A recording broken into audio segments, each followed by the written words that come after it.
මං අද වීඩියෝ එක අරගෙන ආවේ බිස්නස් එකක් පටන් ගන්න හිතාගෙන ඉන්න ඔයාලට. ඉතින් කට්ටිය කල්පනා කරනවා ඇති මට බිස්නස් එකක් කරන්න ඕනේ. ඒත් මට කිසිම අයිඩියා එකක් නැහැ. මොනවද මං හදන්නේ? මොනවද මට සෙල් කරන්න පුළුවන් අයිටම්? ඔය වගේ ගොඩාක් ප්‍රශ්න ඔයාලට තියෙනවා ඇති. ඉතින් මං අද වීඩියෝ එකෙන් කියන්න යන්නේ ඔයාලට එහෙම පටන් ගන්න පුළුවන් බිස්නස් කිහිපයක් ගැන. මුලින්ම ඔයාලට පටන් ගන්න පුළුවන් ඩ්‍රීම් කැචර්ස් හදන එක. ඉතින් ඔයාලට මුලම පටන් ගත්තාම ලොකු ඩිසයින් කරන්න අමාරු. ඒ නිසා ඔයාලා පුරුදු වෙනකම් පොඩි කී ටැග්ස් හදලා විකුණන්න.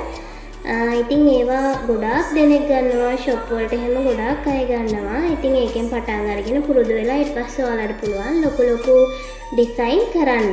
ඊට අමතරව මේ දවස්වල පයිප් ක්ලීනර්ස් අයිටම් ගොඩාක් සෙල් වෙනවා. ඉතින් ඔයාලට පුළුවන් පයිප් ක්ලීනර්ස් වලින් මල් හදන්න පුළුවන්, කී ටැග්ස් හදන්න පුළුවන්, එක ටොයිස් නිර්මාණය කරන්න පුළුවන්. මේ වගේ ගොඩාක් දේවල් කරන්න පුළුවන්. ඊට අමතරව මේ දවස්වල ගෑනු ළමයි රිබන් වලින් මල් බොකේස් හදනවා.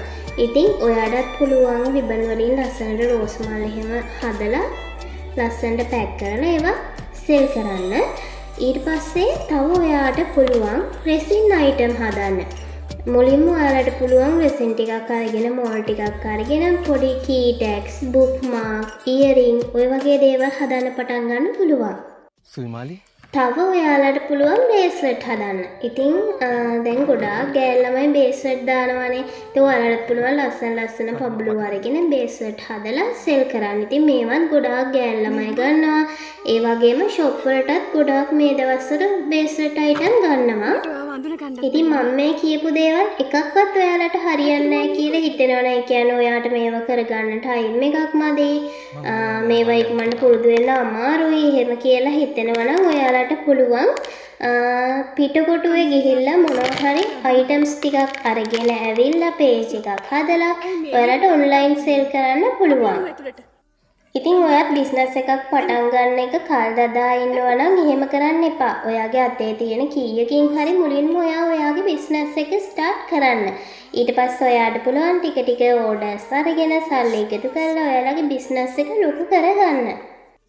ඒ වගේම ඔයාලට කියන්න ඕනේ ඔයා බිස්නස් එකක් පටන් ගන්නවා නම් අනිවාර්යෙන්ම මේ බිස්නස් එක පටන් ගන්න කලින් හදන පළවෙනි අයිටම් එකම සෙල් කරන්න බලන්න එපා. ඔයාට ඒක අලුත් දෙයක්නේ. ඒ නිසා ඔයා අයිටම් එකක් දෙකක් ඔය වගේ හදලා මුලින්ම පුරුදු වෙන්න. හරියට ලස්සනට නීට් එකට ඒක හදන්න. මොකද මම දැකලා තියෙනවා අලුතෙන් බිස්නස් පටන් අරගත්ත නංගිලා නිර්මාණ කරනවා. ඇත්තටම ඒ වගේ කිසිම පිළිවෙලක් නැහැ.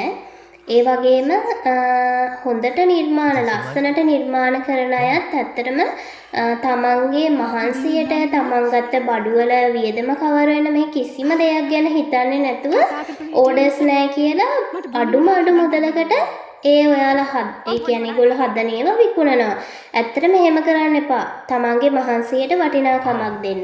අපි බිස්නස් එකක් පටන් ගත්ත ගමන්ම අපිට ඕඩර් එකක් නැති වෙන්න පුළුවන්. ඉතින් ඔයාලා එහෙමයි කියලා ඔයාලගේ මහන්සියෙන් හදපු දේවල් අඩුවට දෙන්න එපා.